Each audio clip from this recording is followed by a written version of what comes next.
Bíblia, na verdade, não passa de folclore judaico. Assim como nós temos o nosso folclore aqui, a brasileira, há também o folclore judaico. Assim como a Bíblia fala sobre uma baleia que engole um homem, sobre uma mula que fala, olha, nós temos a mula sem cabeça, nós temos Saci Pererê, a Bíblia não passa de uma lenda. Será? Será mesmo? Quando você for indagado por pessoas que não são cristãs a respeito dessa história, ou de tantos outros fatos, de tantos outros milagres que nós vemos na Escritura, você tem que estar preparado como Pedro. Olha o que Pedro diz, que nós devemos estar prontos para dar razão da esperança que há em nós. Ou seja, se alguém o questiona, por que você é cristão? Por que Jonas é algo literal e não alegórico, e não lenda, e não folclore? Você precisa estar apto para responder. E sabe uma das respostas que você pode dar? Cite o Antigo Testamento. Diga, olha, você está dizendo para mim aí que Jonas é lenda, né? Mas não só Jonas, nós vemos no Antigo Testamento inúmeras, centenas, milhares de profecias se cumprindo.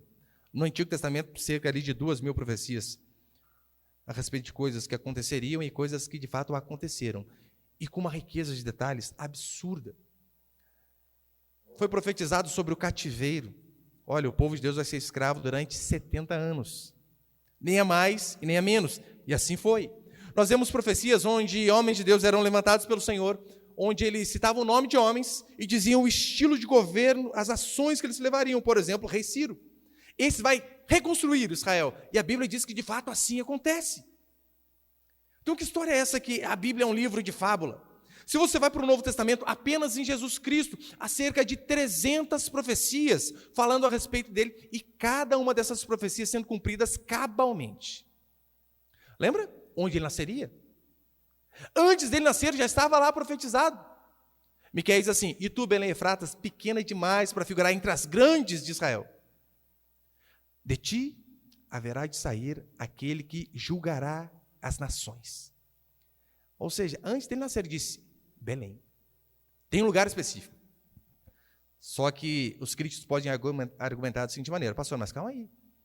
José e Maria podem ser espertos, sabendo disso, opa, deram uma mudadinha rapidinho quando o menino estivesse para nascer. Vamos para lá. Tem essa possibilidade? Vamos considerá-la que sim, claro. Mas a Bíblia não diz apenas onde ele nasceria. Diz onde ele moraria. Galileia, seria chamado de Galileu. Como ele viveria. Vai mais. Como ele morreria.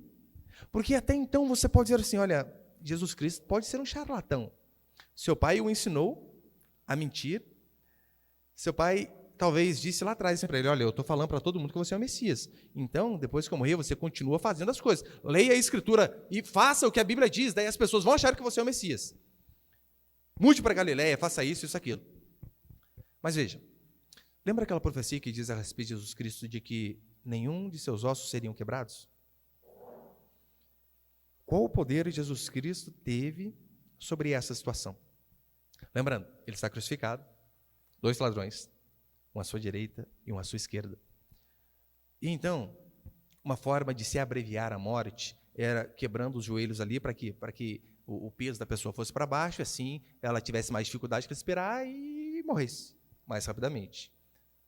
Você lembra o que aconteceu com Jesus Cristo? Diz a Escritura que ele louva a Deus, entrega o seu espírito e morre. Aí então aqueles homens vêm sabendo que o sábado está chegando, quebram os joelhos de um ladrão, quebram o do outro. Quando eles chegam em Jesus Cristo para fazer a mesma coisa, o que eles dizem? Já está morto. Aí então você vê os evangelhos dizendo assim, para que se cumprisse o que havia sido escrito pelo profeta, o que havia sido dito pelo profeta.